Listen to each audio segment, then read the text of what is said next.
দেখে হা করো। ছি ছি ছি, মদ খেয়েছো? হ্যাঁ, তুমি কিন্তু এই রকম মদ খেয়ে বিনা হেলমেটে গাড়ি চালাচ্ছ।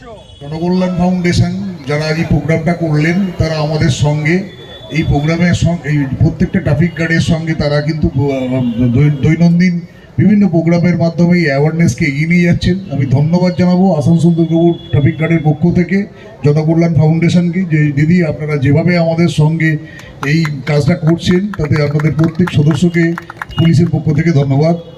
আর যে প্রোগ্রামটার মাধ্যমে আজকে যে অ্যাওয়ারনেসটা করা হলো, যে আমরা বারবার বলছি যে হেলমেট, বিনা হেলমেটে গাড়ি চলবেন না, হেলমেট পরুন, ড্রাঙ্কেন অবস্থায় গাড়ি চালাবেন না, যখন 4 চাকা চলছেন তখন সিট বেল্ট বাঁধুন।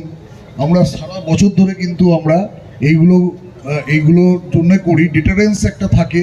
এই যে আমরা প্রসিকিউশন কাটা হয়, প্রসিকিউশন তার মানে এই না যে ওখান থেকে গভর্নমেন্ট ফান্ড রেজ করছে। প্রসিকিউশনের মাধ্যমে একটা ডিটারেন্স করা হয় যাতে মানুষকে এই অফেন্সগুলো থেকে বিরত করা যায়। তো এইটা একটা উদ্দেশ্য থাকে। আর এই স্পেশাল যে আমাদের 3 আগস্ট থেকে 9 আগস্ট পর্যন্ত আমাদের পথ নিরাপত্তা সপ্তাহ, সেইটা আমাদের মানুষকে সচেতন করার দিকে আমরা বেশি গুরুত্ব দিচ্ছি বিভিন্ন প্রোগ্রামের মাধ্যমে, বিভিন্ন এর মাধ্যমে, যাতে মানুষ যেগুলো ছোট খুব নিত্যনৈমিত্তিক ব্যাপার, যে আপনি যখন বেরোচ্ছেন তখন আপনি হেলমেটটা সঙ্গে নিয়ে বেরোন। যখন আপনি হেলমেট কিনছেন তখন দেখে নেবেন সেটা যেন ISI মার্কযুক্ত হেলমেট হয় এবং সেটা যেন কভার করে টোটাল আপনার হেডটা। তারপরে আপনার যে পিলিয়ন রাইডার আছে সেও যেন অবশ্যই হেলমেট পরে। এবং যখন আপনি দুজনের বেশি আপনি 2 হুইলারে চাপাবেন না। যখন আপনি 4 হুইলার চালাচ্ছেন তখন অবশ্যই আপনি সিট বেল্টটাকে বাঁধবেন এবং ড্রাঙ্কের অবস্থায় গাড়ি চালাবেন না। এই কথাগুলো আমরা বারবার বলি, আবার বলছি, যাতে আপনারা এইগুলোকে একটু মেনে চলেন এবং পথ নিরাপত্তা সপ্তাহে অ্যাক্সিডেন্টটাকে যাতে একেবারে মিনিমাইজ করা হয়।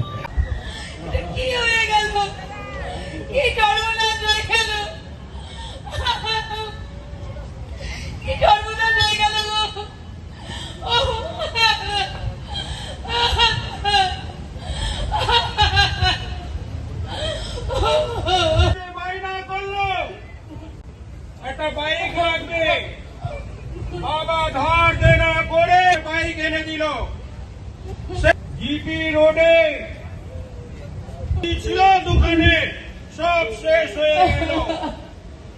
এরপর যখন সেই গার্লফ্রেন্ড যখন 4 চাকা চালাবেন, সিট বেল্টটা লাগাবেন, আমি দেখি উপর থেকে যখন দেখি তখন দেখি আপনারা হেলমেট তো নিয়েছেন কিন্তু গাড়িতে বেঁধে রেখেছেন।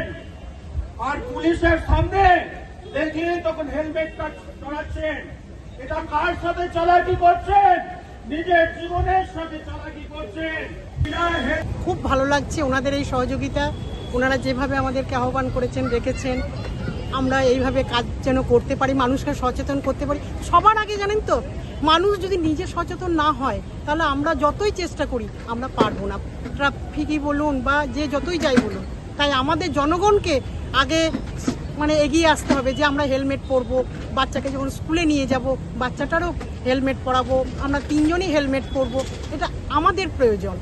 এটা ট্রাফিক বলবে, ট্রাফিক আসছে সেখানে আমি পুলিশ আছে, হট করে হেলমেটটা পরে নিলাম, পুলিশকে পেরিয়ে গেলাম, হেলমেট খুলে দিলাম, এটা তো ওনাদের জন্য নয়, এটা আমার নিজের জন্য, নিজে বাঁচার জন্য।